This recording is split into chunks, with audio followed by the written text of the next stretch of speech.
নমস্কাৰ এই মুহূৰ্তত আহি পৰিছে কেইবাটাও বিগ ব্ৰেকিং নিউজ আজি 30 অক্টোবৰ আৰু এনেবোৰ খবৰ নিতৌ পাবলৈ চেনেলটো সাবস্ক্ৰাইব কৰি ভিডিঅ'টোত এটা লাইক কৰি দিবলৈছো ৰাতিপুৱাৰ প্ৰথমটো খবৰ শ্যামকানু মহন্ত সিদ্ধাৰ্থ সহ 5 অভিযুক্তক পুনৰ 14 দিনৰ ন্যায়িক জিম্মালৈ প্ৰেৰণ কৰা হৈছে 14 দিনৰ ন্যায়িক জিম্মাৰ ম্যাদ উকলাৰ পিছতে বৃদ্ধি কৰা হ'ল সময়সীমা বাক্সাৰ কাৰাগাৰতে আদালতত ভাৰ্চুৱেলি কৰা হ'ল হাজিৰ শ্যামকানু সিদ্ধাৰ্থ সন্দীপন গাৰ্গক পুনৰ 14 দিনৰ ন্যায়িক জিম্মাত প্ৰেৰণ কৰা হৈছে লগতে জুবিনৰ দেহৰক্ষী নন্দেশ্বৰ বৰা পৰেশ বৈশ্যকো একেই সময়সীমা বান্ধি দিয়া হৈছে ইয়াৰ পাছৰ খবৰটো হৈছে জুবিন গাৰ্গে ন্যায় পাব লাগিব ক্ষিপ্ৰতাৰে এছআইটিয়ে জুবিন গাৰ্গৰ মৃত্যুৰ তদন্ত কৰক এইদৰে মন্তব্য কৰিছে মন্ত্ৰী পীযুষ হাজৰিকাই তেওঁ কৈছে যোৱা 40 দিনে অসমৰ মানুহ শুব পৰা নাই জুবিন গাৰ্গে ন্যায় পাবই লাগিব জুবিন গাৰ্গৰ মৃত্যুত কোনো এজন মানুহে শান্তিত থাকিব পৰা নাই জুবিন গাৰ্গৰ মৃত্যুত প্ৰতিজন অসমীয়া কান্দিছে সকলোৱে ভাবে জুবিন গাৰ্গৰ মৃত্যুত ষড়যন্ত্ৰ আছে আমাৰ বিশ্বাস ন্যায়ালয় জুবিন গাৰ্গক ন্যায় দিব ষড়যন্ত্ৰকাৰীৰ বিৰুদ্ধে কঠোৰ ব্যৱস্থা ল'ব বুলি বিশ্বাস আছে বিজেপিৰ ময়ো জুবিন অনুৰাগী আমিও জুবিন অনুৰাগী শান্তি সমদলত অংশ লৈ এনেদৰে উদ্দাত ভাষণ মন্ত্ৰী পীযুষ হাজৰিকাৰ আগবাঢ়িছো পৰৱৰ্তী খবৰলৈ জুবিন গাৰ্গৰ মৃত্যুক লৈ সাতটাকৈ বৃহৎ মন্তব্য কৰিছে বিশিষ্ট সাহিত্যিক ডক্টৰ ৰীতা চৌধুৰীয়ে এছআইটিত ভাষ্য প্ৰদান কৰিয়ে ডাঙৰ মন্তব্য কৰিছে ডক্টৰ ৰীতা চৌধুৰীয়ে জুবিনৰ মৃত্যু মোৰ বাবে যথেষ্ট আশ্চৰ্যজনক মৃত্যুৰ খবৰ পাই মোৰ ভিতৰখন খেলিমেলি হৈ গৈছিল ছিংগাপুৰলৈ যাব বুলি সাক্ষাৎকাৰত মই গম নাপালোঁ যদি মই জনা হয় ছিংগাপুৰলৈ জুবিনক মই কেতিয়াও যাব নিদিলোহেঁতেন তুমি নাযাবা তোমাৰ গা ভাল নহয় বুলি বুজালোহেঁতেন সাক্ষাৎকাৰৰ শেষৰ ফালে বহু গভীৰভাৱে কথা পাতিছিলোঁ সাক্ষাৎকাৰৰ পিছত এটা লেখাৰে মই জুবিনক এনালাইচিছ কৰিছোঁ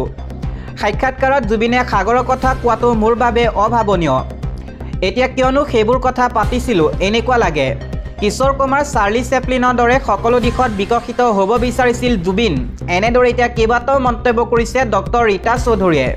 তেওঁ কৈছে কেৱল গায়ক হিচাপে জুবিন গাৰ্গে এটা দিশত থাকিব বিচৰা নাছিল মোৰ সাক্ষাৎকাৰৰ লক্ষ্যই আছিল জুবিন মানুহজনক বিচাৰি চোৱা বাধা দিব পৰা অধিকাৰ থকা হয় বাধা দিলোহেঁতেন জুবিন ভাগৰুৱা অৱস্থাত আছিল দিবলৈছো আন এটা খবৰ এবাৰ বিল আছিদ খানাৰ কাৰ্যালয় লণ্ডভণ্ড কৰিলে বজৰং দলে ফালি পেলালে বেনাৰ পোষ্টাৰ নলবাৰীত বিল আছিদ খানাৰ কাৰ্যালয়ত সংঘটিত হয় ভয়ংকৰ ঘটনা বিল আছিদ খানাৰ কাৰ্যালয় ভাঙি লণ্ডভণ্ড কৰা হ'ল নলবাৰী জিলা বজৰং দলে নলবাৰী এলএনবি ৰোডত আছিল বিল আছিদ খানাৰ কাৰ্যালয় বজৰং দল নলবাৰী জিলা সমিতিৰ কাণ্ডক লৈ ব্যাপক প্ৰতিক্ৰিয়া জাতীয় সংগঠনৰ কাৰ্যালয়ত কিয় এই কাণ্ড কৰিলে বজৰং দলে তাক লৈ এতিয়া প্ৰশ্ন উত্থাপিত হৈছে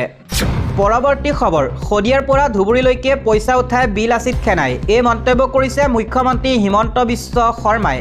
মুখ্যমন্ত্ৰী হিমন্ত বিশ্ব শৰ্মাই কৈছে বিল আছিদ খানাৰ বিৰুদ্ধে কঠোৰ ব্যৱস্থা ল'মেই ঠায়ে ঠায়ে বিশেষে সকলো পৰ্যালোচনা কৰা হ'ব ৰাজ্যৰ প্ৰতিখন জিলাৰ এছপিক কঠোৰ নিৰ্দেশ দিয়া হৈছে শৃংখল চলিহা ৰন্তুপনি ফুকনৰ নাম মই নাজানো মই এটাই জানো বিল আছিদ খানাই শদিয়াৰ পৰা ধুবুৰীলৈকে চান্দা তোলে চান্দা উঠাই ব্যাপক খেলিমেলি কৰি আছে এছাম সন্দেহযুক্ত লোকেও নামৰ পাছত অসম উপাধি লিখিছে অসম নামটো লগাই অসমৰ মানুহক বিপথে পৰিচালিত কৰিছে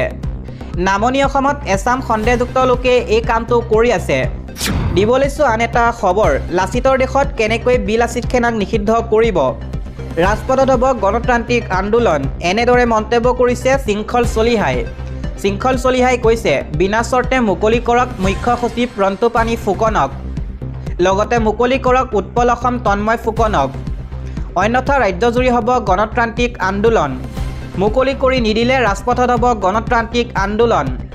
লাচিতৰ দেশত কেনেকৈ বিল আছিদ খানাক নিষিদ্ধ কৰিব এই প্ৰশ্ন উত্থাপন কৰিছে শৃংখল চলিহাই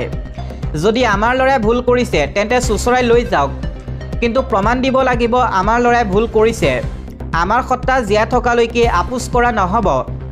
বিল আছিদ খানাৰ সত্তাটোৰ বাবে বহিৰাগতে দপদপনি চলাব নোৱাৰে এই সত্তাটোক চৰকাৰে শ্ৰদ্ধা কৰিব লাগে বিল আছিদ খানা খিলঞ্জীয়া মানুহৰ ওচৰত দায়বদ্ধ বিকাশ অসমে যদি ভুল কৰিছে শাস্তি দিয়ক সংবাদমেলত এনেদৰে গৰজি উঠিছে শৃংখল চলিহা জনোৱাৰ চেষ্টা কৰিছোঁ আন এটা খবৰ এবাৰ মহিলাক গুলীয়াই হত্যা কৰা ভাবুকি এগৰাকী বিজেপি বিধায়কৰ বিপুৰীয়া বিধায়ক অমীয় কুমাৰ ভূঞাৰ বিৰুদ্ধে এই ভয়ংকৰ অভিযোগ উত্থাপিত হৈছে নিজৰ দলৰে মহিলা ঠিকাদাৰক গুলীয়াই হত্যাৰ ভাবুকি ভূঞাৰ বিধায়কৰ ভাবুকিত চৰম নিৰাপত্তাহীনতাত মহিলা ঠিকাদাৰ গৰা বিগত 5 বছৰে মহিলাগৰাকীক হাৰাশাস্তিৰ অভিযোগ উত্থাপিত হয় ধন লৈ সমষ্টিৰ বাহিৰত ঠিকাদাৰক ঠিকা দিয়াৰ অভিযোগ বিধায়কগৰাকীৰ বিৰুদ্ধে নাৰায়ণপুৰ থানাত এজাহাৰ দাখিল কৰা হৈছে দিব লৈছোঁ অন্য এটা খবৰ ৰাজ্যত আকৌ চলিছে চৰকাৰৰ বৃহৎ উচ্ছেদ অভিযান বেদখলকাৰী ঘৰত পুৱাই চলিল বুলডোজাৰ শুৱালকুছিত কামৰূপ জিলা প্ৰশাসনৰ উদ্যোগত বৃহৎ উচ্ছেদ অভিযান দীৰ্ঘদিন ধৰি চৰকাৰী গ্ৰেডিং ৰিজাৰ্ভ বেদখল কৰি আহিছিল একাংশ লোকে জলাশয় আৰু গ্ৰেজিং ৰিজাৰ্ভ বেদখল কৰি সাজিছিল ঘৰ দুৱাৰ শুৱালকুছি উন্নয়ন খণ্ডৰ 1401 নম্বৰ চৰকাৰী দাগত মুঠ 6 বিঘা চৰকাৰী ভূমি বেদখলৰ অভিযোগ উচ্ছেদ চলোৱাৰ সময়তে উত্তপ্ত পৰিস্থিতিৰ সৃষ্টি হয়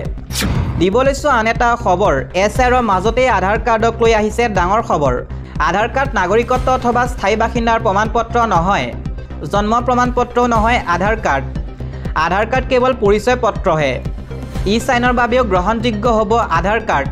এছআইৰ মাজতেই এই ডাঙৰ ঘোষণা কৰিছে মুখ্য নিৰ্বাচনী আয়ুক্ত জ্ঞানেশ কুমাৰে দিব লৈছোঁ আন এটা খবৰ দেশৰ 12খনকৈ ৰাজ্যত ভোটাৰ তালিকা বিশেষ সংশোধনী অসমক কিয় বাদ দিয়া হ'ল এছআইৰ পৰা অসমত প্ৰযোজ্য নহয় ভোটাৰ তালিকা বিশেষ সংশোধনী প্ৰক্ৰিয়া চমুকৈ এছআইআৰ নিৰ্বাচন আয়োগে এই কথা স্পষ্ট কৰি দিয়ে সংবাদমেলত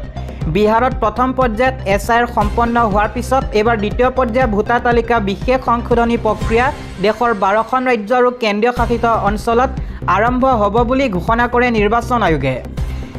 আয়োগে সদৰি কৰে যে যোগ্য ভোটাৰ যাতে বঞ্চিত নহয় অযোগ্যতাই যাতে ভোটাধিকাৰ লাভ নকৰে তাৰ বাবে এই এছআইআৰ দ্বিতীয় পৰ্যায়ত এছআইআৰ বলবৎ হ'বলগীয়া 12খন ৰাজ্য হৈছে ছত্তীশগড় গুজৰাট কেৰেলা মধ্যপ্ৰদেশ পুডুচেৰী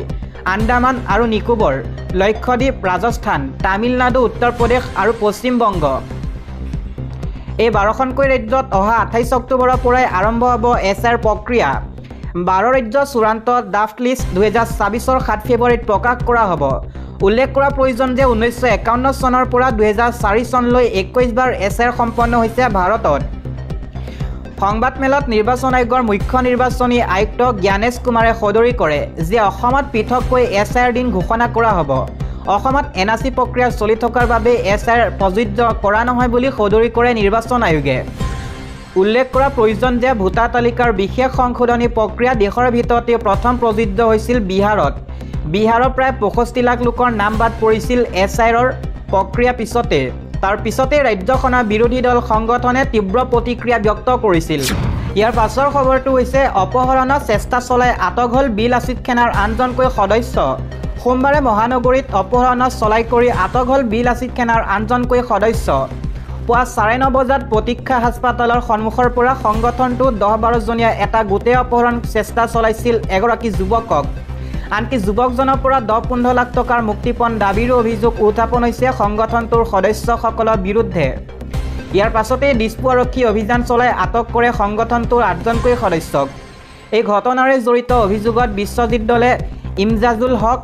ৰোহন আলী মোহন বৰা নিতু আহমেদ চিন্ময় দেৱ ৰিয়াজ আহমেদ বিৰাজ বালা কলিতাক আৰক্ষীয়ে আটক কৰিছে